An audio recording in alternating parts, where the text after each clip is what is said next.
জয় জগন্নাথ। জয় জগন্নাথ দেবের জয়। পুরীতে স্নান পূর্ণিমার দিন স্নান মহোৎসবের পর শ্রী শ্রী জগন্নাথ এবং বলভদ্র গজবেশ ধারণ করেন। প্রশ্ন হচ্ছে তাদের কেন এমনভাবে সাজানো হয়? পূর্বে এই রূপে গজবেশ করা হতো না, শুধু স্নানযাত্রার রীতিই পালিত হতো। একবার মহারাষ্ট্রের মহাগণপত্য সমাজের এক ব্রাহ্মণ নাম গণপতি ভট্ট ভাবলেন পুরী যাবেন। পুরীতে পরম ব্রহ্ম বাস করেন, তিনি তার দর্শন অভিলাষী ছিলেন। তাই মহা উৎসাহে পুরীর উদ্দেশ্যে রওনা হলেন। তিনি যেদিন পুরী পৌঁছালেন সেদিন ছিল জ্যৈষ্ঠের পূর্ণিমা, মানে স্নান পূর্ণিমার দিন।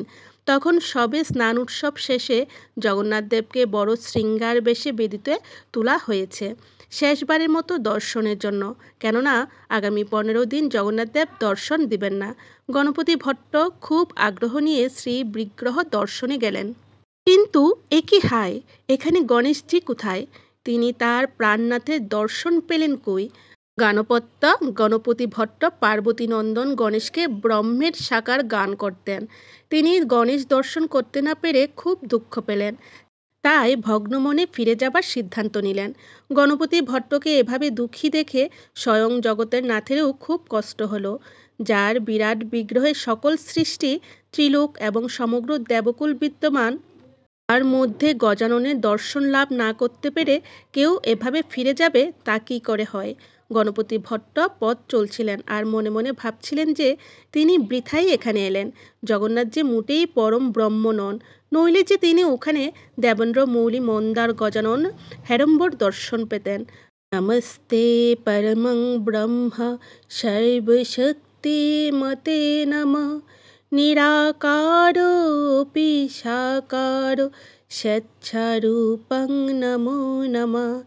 এক অতীব মনোহর কৃষ্ণকায় ব্রাহ্মণ যুবক তার পথের সম্মুখে এসে বললেন, দ্বিজবর, এরূপ শুষ্ক মুখে আপনি কোথায় যাচ্ছেন?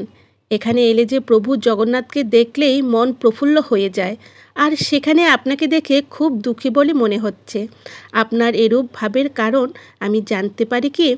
সকলে বলে পুরীর জগন্নাথ সাক্ষাৎ ব্রহ্ম। আমি তো সিদ্ধিপতি বিনায়ককেই পরমেশ্বর গান করি। আমি ভেবেছিলাম সেই দারু বিগ্রহে আমি আমার উপাস্য দেবের দর্শন পাব, কিন্তু সেটা যে নিছকই আমার অলীক ভাবনা, তা আমি অনুমান করতে পারিনি।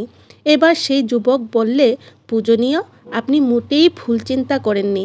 জগন্নাথ দারু ব্রহ্ম, এটা যেমন সত্য, তেমনি উনার অচিন্ত্য বিশ্বরূপে সকল দেব বিরাজিত, সেটাও সত্য।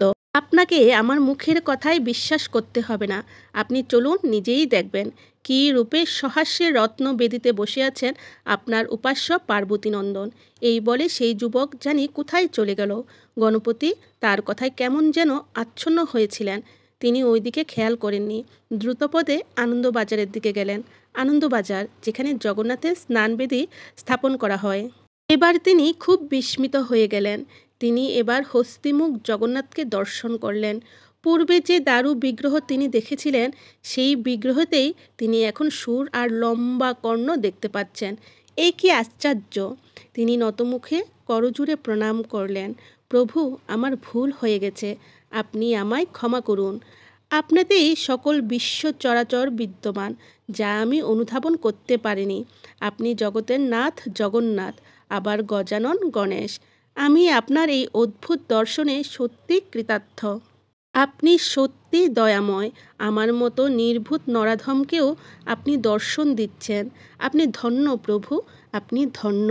অতঃপর তিনি দৈববাণী শুনতে পেলেন, গণপতি, তোমার ভক্তি শুদ্ধ, তাই তো তুমি আমাতে তোমার উপাস্যের দর্শন পেয়েছ।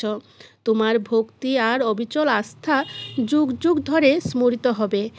এই পুণ্যতিথিতে স্নান সমারোহের পর আমার ভক্তরাও আমাকে এরূপে দর্শন করবে। গণপতি ভট্ট ধন্য হলেন, সার্থক হলো তার ভক্তি। এই মহান কথা স্মরণ করেই স্নান পূর্ণিমার দ্বীপ্রহরে জগন্নাথ দেবকে গজানন বেশে সাজানো হয়।